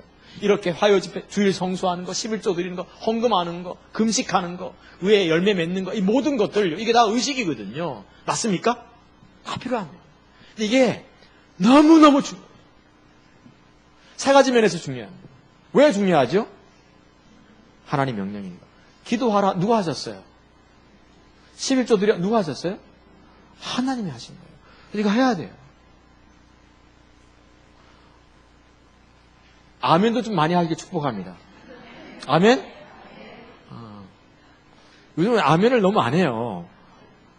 아멘이 뭔가 하면 너무 아멘을 불필요하게 남발할 필요는 없지만 성경에 보면 솔로몬이라든가 뭐 히스기야 왕이라든가 여호사밧 이런 그다음에 사무엘 같은 이런 보면 하나님을 예배를 막 하다가 순간 어느 날 그 어느 순간에 하나님께서 강력하게 성령으로 감동하시면 사무엘 같은 사람이 뭐 했습니까? 아사왕 같은 사람이 백성을 축복하였더라. 그렇죠? 이제는 우리 주 예수 그리스도의 은혜와 우리 하나님의 사랑하심과 온 만백성이 계실지어다. 그랬거든요. 그렇게 하면 성경이 그 다음에 온 백성이 거기에 아멘으로 화답하는 거거든요. 그랬더니 실제로 어떻게 됩니까? 그 아멘의 기준에 따라서 아멘을 했더니 어떻게 됐습니까? 아사가 빌었던 축복, 사무엘이 빌었던 축복이 그대로 백성에게 임합니다. 그래도 아멘 안 하네. 그들이 응했다니까. 아멘. 그들이 응했어요. 그러니까 그때는 예배 중에 우리는 끝에 이렇게 축도하고 했는데 예배 중에도 막 그냥 축도하고 막 그랬어요. 이렇게 막 축복 기도하고 막 그때. 그러면 아멘을 했더니 화답했더니 놀랍게 실제로 바울 같은 경우도 신약 성경에도 뭐라고 쓰는가 하면 예수님 안에는 하나님의 모든 언약들이 다 예가 되나니 아멘하여 영광을 돌리게 되나 그대로 이루어졌다는 거다. 그러니까 바울도 아멘 많이 했던 걸 볼 수 있어요. 아멘? 그런 거죠. 우리 교회도 너무 아멘을 안 해가지고 내가 이걸 가르쳤다니까. 아멘의 중요성이 왜 중요한가? 불필요하게 의미 없이 하는 아멘은 사실 나쁜 거지요. 중요한 것은 하나님의 명령이 있기 때문에 중요합니다. 아멘? 두 번째 중요한 이유가 있어요. 의식은 본질을 담는 그릇이라는 거죠. 다시 말해서 의식이 없이는 본질을 담기지 않습니다. 이거 안 되잖아요. 목사님, 나 하나님 정말 알고 사랑하고 싶어요. 정말 하나님 알고 싶어요. 근데요, 성경 읽기는 정말 싫어요. 말이 안 되잖아요. 성경을 읽어야지 하나님 알게 되잖아요. 의식은 반드시 필요합니다. 처음에는 되게 본질을 잘 모르잖아요, 우리가. 그러니까 여러분 우선 교회부터 다니는 의식부터 많이 배우게 돼 있어요, 처음에는. 우선 교회 가자고 그래야지. 너 하나님 사랑해야 돼? 잘 모르잖아요, 무슨 말인지를. 되게 초신자 때는 안 그래요? 그럼에도 불구하고 의식은 어쨌든 중요한 부분입니다. 아멘? 또 왜 중요한가 하면 세 번째, 의식은 본질을 표현하는 수단이죠. 누군가를 사랑하게 되고 좋아하게 되면 뭐 사게 돼 있어요? 나도 이렇게 우리 집사람하고 결혼 기념일이나 생일, 또 생일이 또 다가오고 있네. 항상 물어요, 제가. 꽃다발 줄까? 돈다발 줄까?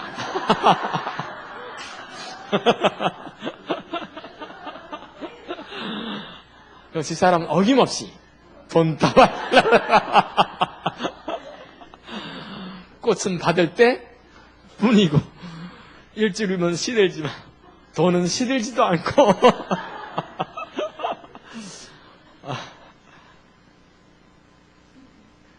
뭔가 사랑하면 하게 돼 있어요. 여러분들, 우리 부목사님이 전에 주보에다가 모이기를 힘씁시다 이렇게 주보에 썼더라고. 당장 빼라고 그랬어요. 왜 이런 걸 주보에 넣냐고. 하나님을 알고 사랑하면 모이기를 힘쓰라 안 해도 모이게 돼 있어요. 이미 주보에다가 모이기를 힘씁시다 넣는 때는 이미 그 교회는 이미 맛 간 교회입니다. 우리 교회 예를 들면 어떤 교회를 있잖아. 우리 교회 금년 3대 목표 1 주일 성수. 그 교회는 끝장난 교회. 그게 무슨 교회입니까? 안 그래요? 주일을 성수하자는 그게 무슨 교회예요? 답답한 일이잖아요, 지금. 우리가 좀 그렇게 돼 있어요, 지금 이제. 그러니까 하나님을 알고 살아가면요, 반드시 의식이 따라오게 돼 있어요. 맞습니까? 근데 의식은 굉장히 중요합니다. 이게 재밌는 게요. 신앙의 본질은 하나님을 알고 사랑하는 건데, 그렇죠. 이사야 시대 때하고 예레미야 시대, 예수님 시대 때는 정말로 하나님 앞에 정말 예배를 열정적으로 막 배우려는 자세를 꼭 자기 나름대로 물론 그렇게 한 겁니다. 나름대로 배우려는 자세로 나름대로 막 열정을 갖고 정성을 다해서 예배했어요.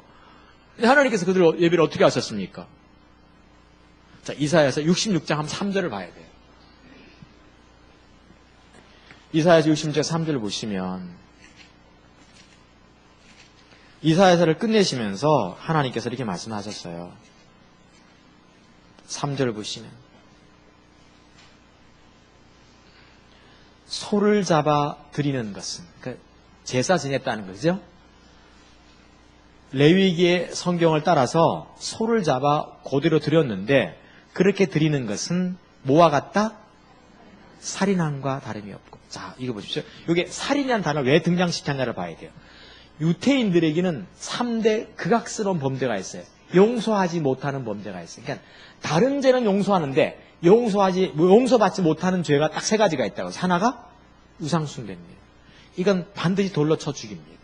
두 번째는 간음입니다.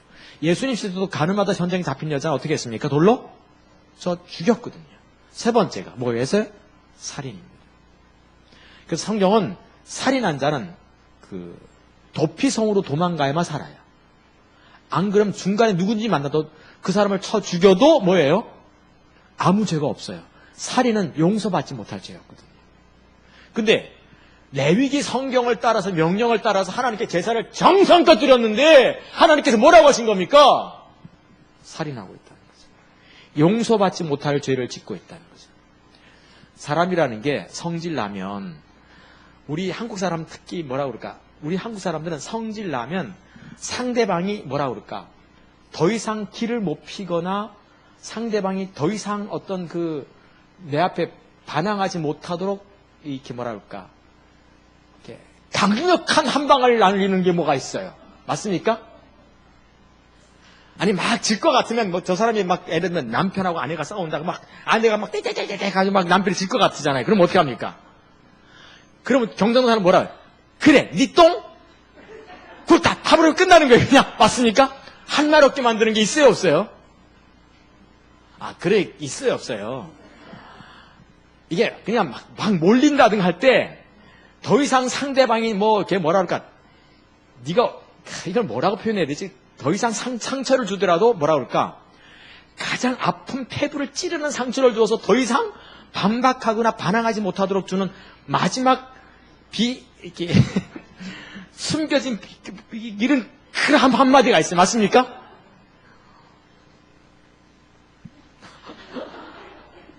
그런 게 있어요. 맞죠? 독침 같은 거 한마디 있어요. 하나님이 그 말 하신 거죠. 하나님이 이스라엘 백성들이 잘못을 1장부터 65장까지 지적해 나오시다가 그들에게 더 이상은 할 말을 못하게 하는 거예요. 어찌 보면 하나님이 좀 무지막지한 것처럼 보이는 살인했다. 다시 말해 용서받지 못하는 예배를 드리고 있다는 겁니다. 아니 예배를 그렇게 정성껏 드렸는데 하나님은 너희는 용서받지 못할 죄를 짓고 있다고 말했습니다.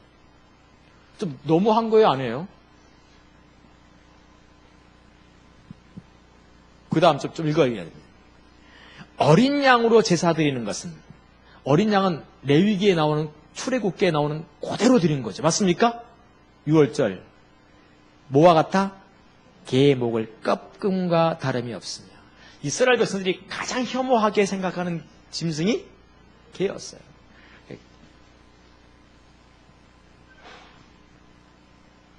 우상숭배했다는 거예요. 너희가 지금 하나님 앞에 예배하는데 그 우상숭배야. 사람 죽이고 있는 거예요, 지금. 그래서 가장 잔인스러운, 용서받지 못하는 예배를 지금 드리고 있다고 하는 거죠. 근데 이 사람들이 타락한 예배를 드리고 있는 게 나름대로 어떤 예배 드리고 있는 거예요? 자기 나름대로는 어떤 예배 드리고 있죠? 정성을 다해서 예배하고 있는 것이죠, 이제. 정말 많은 헌금을 드리면서 예배하는 거죠. 또,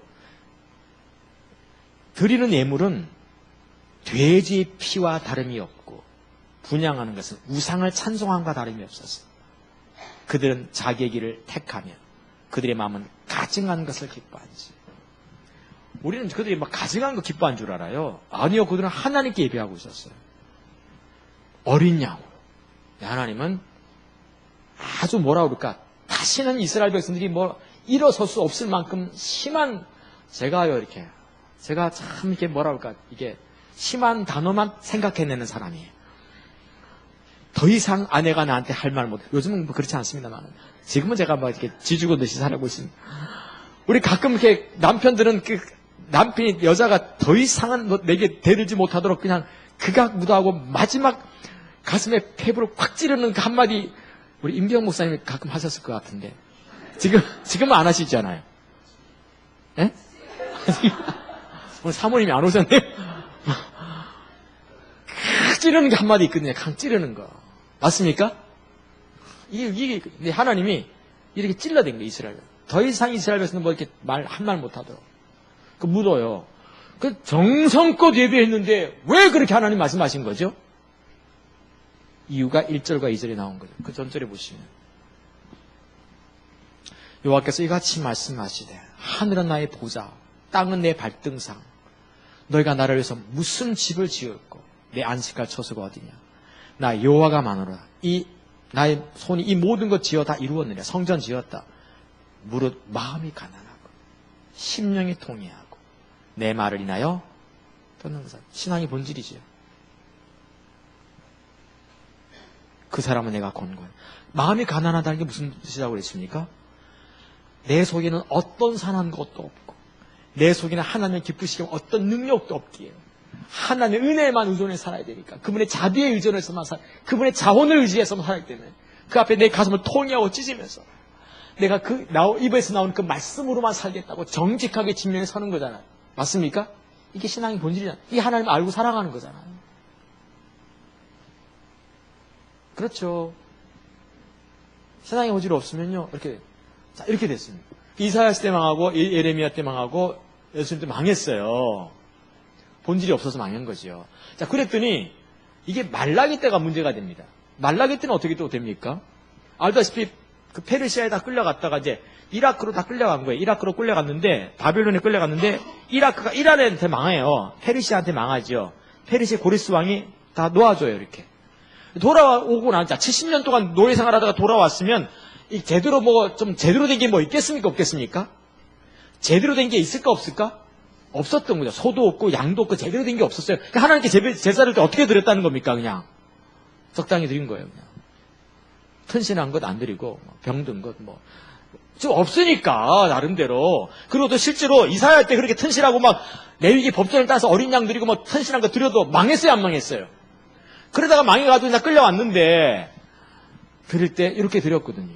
그때 하나님께서 또 말라기시 때 또 어떻게 합니까? 이것들이 그런 걸 드려?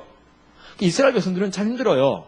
좋은 걸 드려도 망하고, 병든 것 드려도, 어쩌란 말이냐. 의식은 중요합니다. 말라기 시대 보면요, 의식은 중요합니다. 그러면 묻겠습니다. 이사야 시대가 더 악해요? 말라기 때가 더 악해요? 우리가 볼 때 성경을 보면 어느 시대가 더 악합니까? 말라기죠. 말라기 때는 하나님께서 그들을 전부 진멸시키고 나서 말라기 시대가 주전 한 450년경 보고 있거든요. 학자마다 약간 다릅니다만 일반적으로 450년경입니다. 그러면 450년 그 다음에 요한이 등장될 때까지 한 AD 30년 치면 500년 동안 하나님은 더 이상 선지자를 보내지 않습니다. 그러니까 신구약 중간사라 부르기도 하고 암흑사라 부르기도 하는 거예요. 하나님이 더 이상 얘기하지 않습니다. 이스라엘 백성들한테. 자, 그러면 우리나라는 이사야 시대와 가까울까요? 말라기 시대와 가까울까요? 여러분들의 교회는 이사야 시대와 가까워요? 말라기 시대와 가까워요? 우리나라 교회는요, 말라기 시대와 가까워요. 이게 슬픈 일입니다. 정말 슬픈 일입니다. 우리 이 땅을 위해서 정말 우리가 11시마다 하는데, 요즘 이제 사람들이 좀 많이 와서 좀 좋네요. 할렐루야. 근데 옛날만큼 회복되려면 좀 멀었어. 아직 여기서 한 3분의 1 도와야 돼. 한 2배는 도와야 될 것 같아요. 그땐 참 많이 왔거든요. 우리 정말 엎드려서 11시마다 좀 기도합시다, 당분간. 아멘? 나도 목을 놓아 부르잖아요. 하나님, 이 땅이 교회들 회복시켜주세요. 정말 회복돼야 돼요. 안 그러면요, 심각합니다, 지금. 엊그제, 토요일, 퀴어 축제가 또 서울시청에서 있었어요. 이것들 다 빨벗고 또 나타나가지고. 덜렁덜렁 다니는 거예요. 나 이런 서울에서 하기 싫어요. 나 부산으로 이사 올래. 내가 오면 또 여기도 또 퀴어 축제 하려나? 나 어떻게, 이게 서울, 그것도 우리 동네하고 가깝거든요. 정말 죽겠어요. 벌거벗고 다니는데 왜 이렇게 좋아하는지 몰라. 징그러워요. 남자들이 이렇게 브레이저 타고 다니는데, 이게 진짜,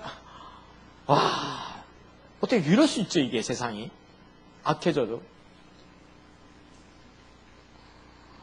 오늘날 말라기 시대입니다. 성도들 교회에 오라고 해도 옵니까? 잘 안 오잖아요.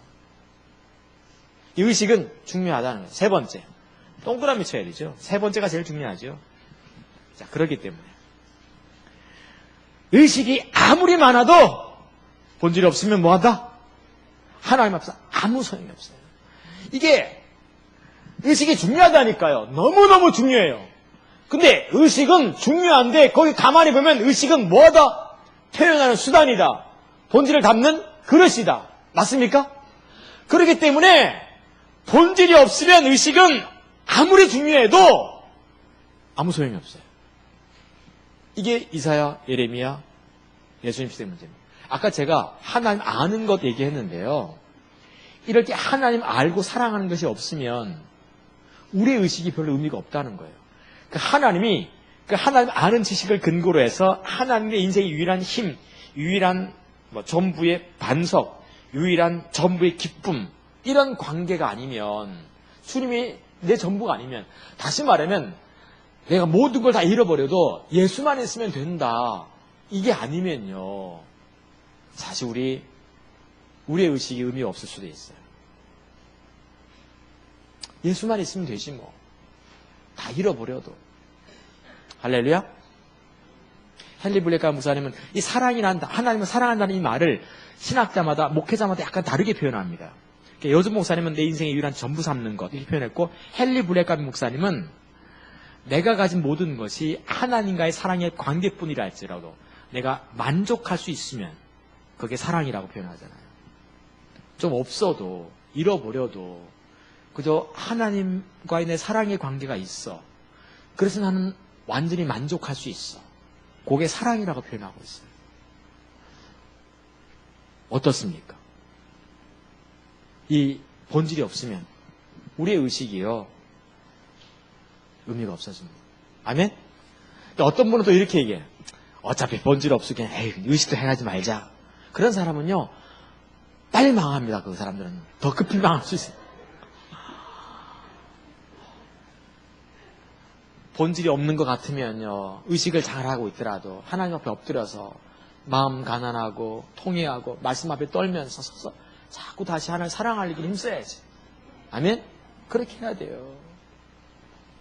오늘 선교사님도 이렇게 와 계십니다만은 해외 나가보면 늘 제가 보는 게 그거예요. 하나님의 뒷받침이 별로 없습니다. 지금. 한국 교회도 마찬가지고 해외 선교사님들도 마찬가지고 하나님의 뒷받침은 별로 없습니다. 많이 힘들어합니다. 그분이 나에게 생명이지 않습니다. 하나님. 이게 오늘 우리의 현실입니다. 그래서 우리가 정말 의식이 아무리 가득해도 본질이 없으면 안 된다는 거예요. 그래서 저는 우리가 본질이 있는지를 좀 이렇게 봐야 돼요. 정말 이 시간에 하나님 알고 사랑하는 것이 유일한 열망이 되어서 내가 지금 앉아있냐는 거죠.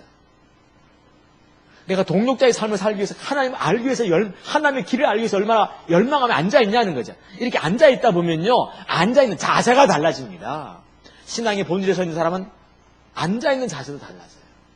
어떤 때는 막 앉아있는 자세 보면요, 그냥 그만두고 이제 막 다음 주부터 안 내려오고 싶더라고요. 이론은 다 알아요. 또 이게 있어요. 내가 오늘, 예를 들면 오늘 내가 어제라고 합시다. 내가 하나님을 구하고 찾아. 근데 하나님께서 하나님이 얼마나 거룩하신 분인가를 내게 보이셨어. 지와 계시의 성령을 통해. 그럼 내가 신앙의 본질에 선 거예요, 안 선 거예요? 섰잖아요, 지금. 지와 계시의 성령을 통해서 하나님이 얼마나 거룩하신 분인가를 보여주면서 거룩하신 하나님 앞에서 내가 감격해하고 통회하고 나도 더 거룩하게 살아야지 하고 하나님 앞에 은혜를 구하고 막 이런 게 있어요. 이게 이제 신앙의 본질을 좀 선 거거든요. 부분적이라도. 섰잖아요. 근데 이게 오늘 되면 뭐가 될까요? 본질이 아닙니다. 하나님의 관한 지식이 되는 거죠. 어제 그랬다는 거예요. 날마다 내가, 바울이 오늘 내가 어느 날 예수께서 십자가를 선명하게 보여주셨어. 십자가와 내가 연합된 게 선명하게 보여. 내가 그리스도 예수와 함께 십자가 못 박혀? 죽었나니. 내 모든 옛사람이 십자가에 죽었구나. 이게 선명으로 보여. 그러면 뭡니까? 이게 실제입니까? 아닙니까?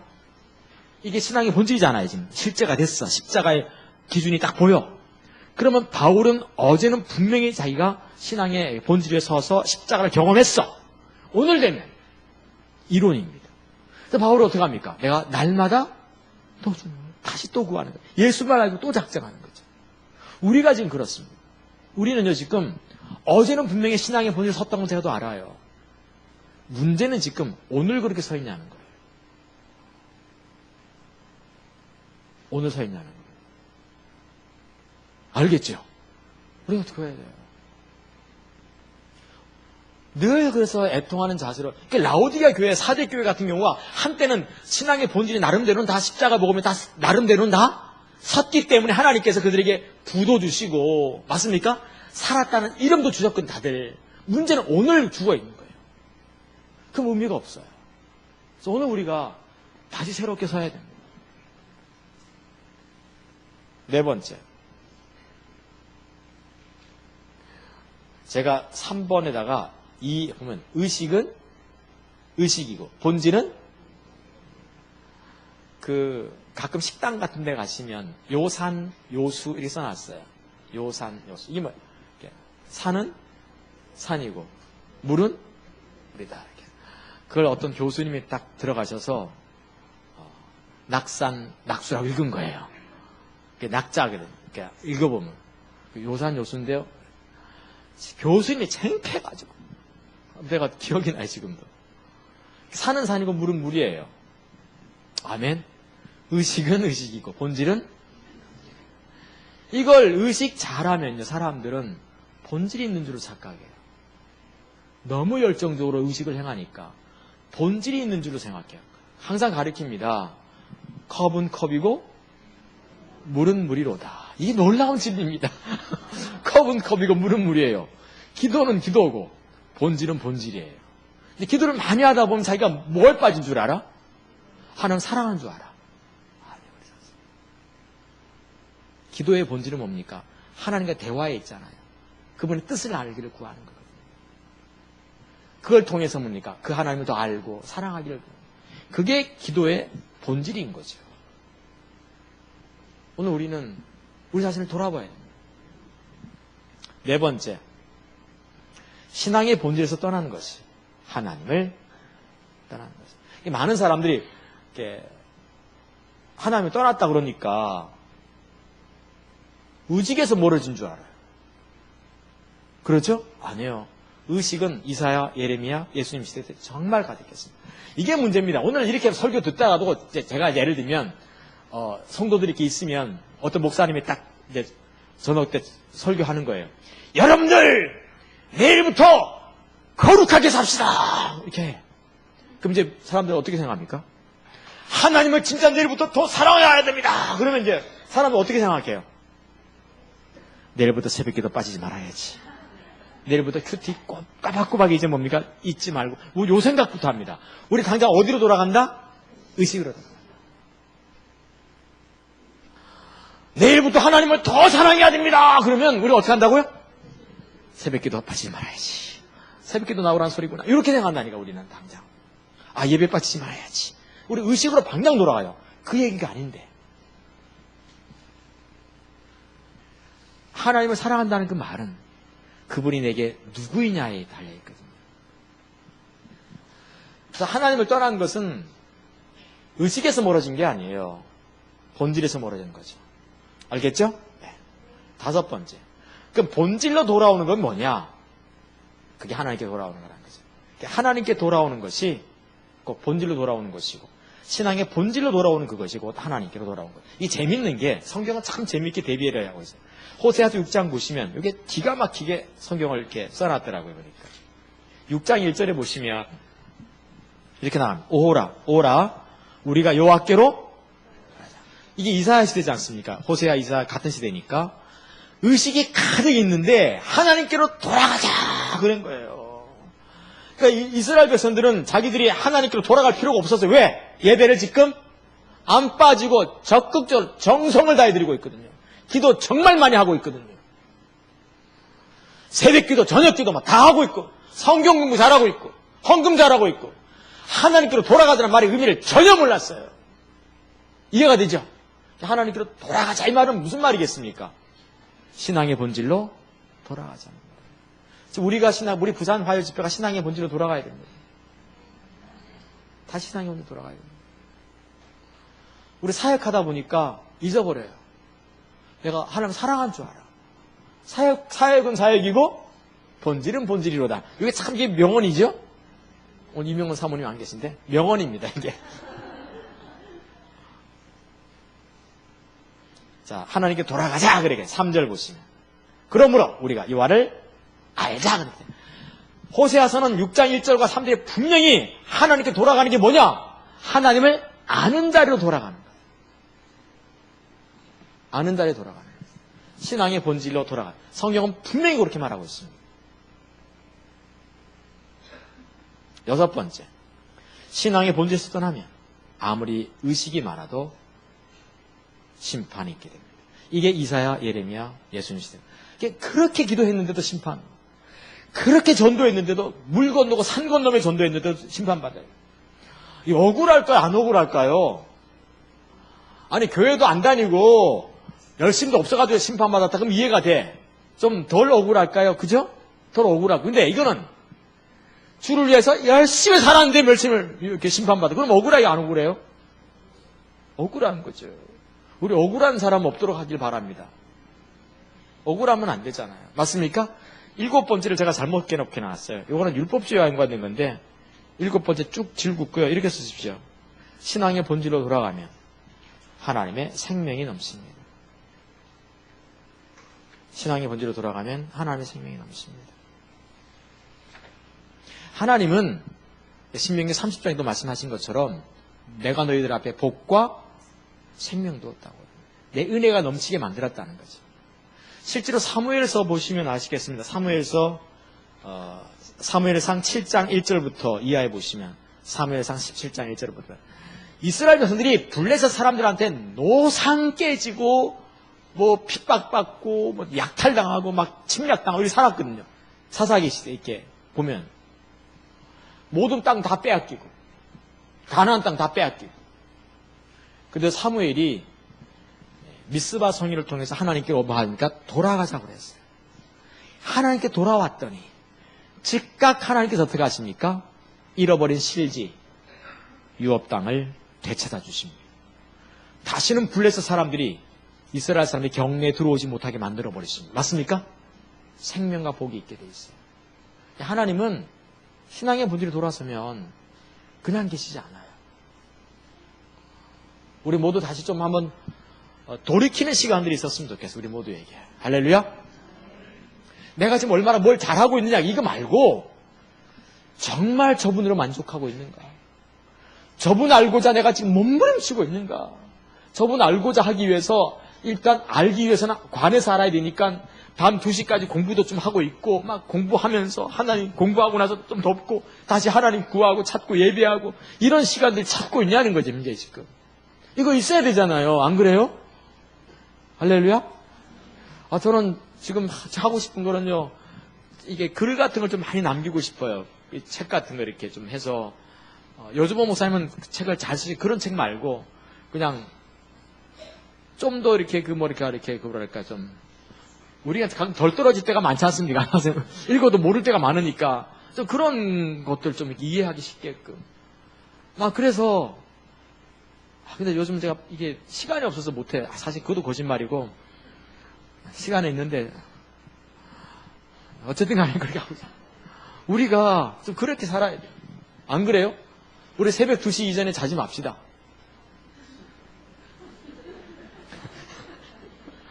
나는 잘 테니까. 그러니까, 나도 진짜 그분 알기를 추구할 때, 그때 1시, 2시 막 이랬는데, 어떤 데 새벽 3시, 4시까지도 막 가가지고. 그리고 예배하고 하나님 앞에. 영하 20도 되는데 막 서울 북한산에 올라가서 기도했어요. 막 그 눈밭에서. 아무도 안 올라와서 너무 좋더라고요. 재밌는 건 지난주에 서울에 비가 억수같이 왔습니다. 맞습니까? 너무너무 와서 막 난리가 났어요. 어디에 있었겠어요? 집사람하고 저하고 산에 있었어요. 비가 보통 나요. 성질나서 올라갔어요. 어쨌든 간에 우리 다시 좀 시작해야 될 것 같아요. 다시 하나님을 알고 사랑하고 그 자리에 다시 가야 돼요. 우리 안 가면 안 됩니다. 그럼 점검하는 게 4가지가 있어요. 이게 우리 신앙의 점검인데, 자, 본질에다가 동그라미 쳐야 돼요. 과연 본질이 있어야 될 자리에 혹시 의식이 있진 않는가 하는 거죠. 내게 본질이 있는가? 두 번째는 인격자의 관계죠. 관계 동그라미죠. 정말 그분과의 관계가 어떠냐는 거 내가 지금. 하나님과의 관계가 바르면요. 그분 나의 삶을 어떻게 한다? 인도하시는 분이죠. 선한 목자시잖아요. 많은 분들이 인도를 못 받아요. 왜? 관계가 있어야지. 옳은 교리는 있는데.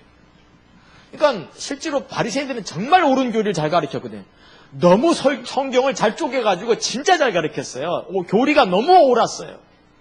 예수님도 그 교리를 들으면서 너무 옳다고 그랬거든요. 근데 뭐가 없다? 하나님을 사랑하지 않아요. 관계가 없었던 거죠. 세 번째는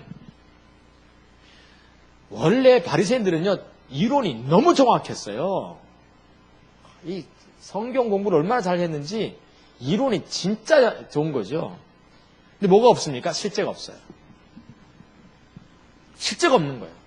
거룩이란 실제도 없고 의라는 실제도 없고 기쁨이란 실제도 없고 실제가 없어요.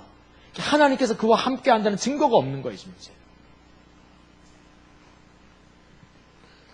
우리 실제 없으면 어떻게 해야 됩니까? 하나님께 어떻게 된 겁니까? 하고 하나님께 엎드려야죠. 당연히. 할렐루야? 이거 있어야 됩니다. 나는 정확한 이론은 있는데 실제가 없으면 이 옳은 이론이 날 죽이는 거거든요. 이게 거짓 복음이잖아요. 하나님 아버지 실제를 있어야죠.